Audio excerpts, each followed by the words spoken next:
Sometimes faith can be very confusing. If you ever feel like you're in a part of your relationship with God and you don't know what's going on and it feels like a snow globe that's been shaken up and you're not sure which way to turn, just know that you're in good company. You are in good company.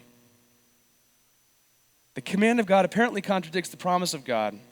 And notice, for Abraham and Isaac, sometimes the God who is trying to save you actually feels like he's trying to kill you.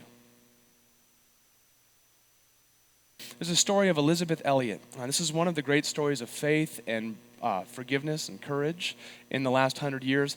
She had a husband named Jim Elliot who discerned a calling to go and to be good news to people in Papua New Guinea, who misunderstood everything he had to do and say and ended up killing him. There's a whole story on this thing where the people that Jim Elliot was with actually had loaded weapons and could have used them if they wanted. Not a shot was fired. They would rather have their own lives taken than to take the lives of somebody else in this jungle in Papua New Guinea. And Elisabeth Elliot goes on to go back to that very people and befriends them and invites them into her home. It's a whole amazing story. You can read about it in a book and see it in a movie called Through Gates of Splendor. But there's a story where Elisabeth Elliot goes to a friend, a shepherd in Wales, England.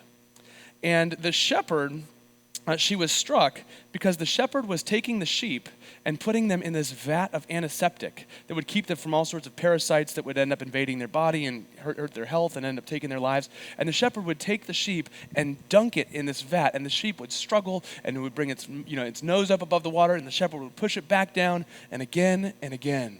And Elisabeth Elliot said, I wonder what it would feel like to think my shepherd is trying to kill me when he's actually trying to save my life. And then she said, oh, I know. The perplexity of the test. Now, here's what I want you to see. God is calling Abram to trust him with every aspect of his life. Maybe a working definition of faith would just be to trust. To trust God when it makes sense, to trust God when it doesn't make sense.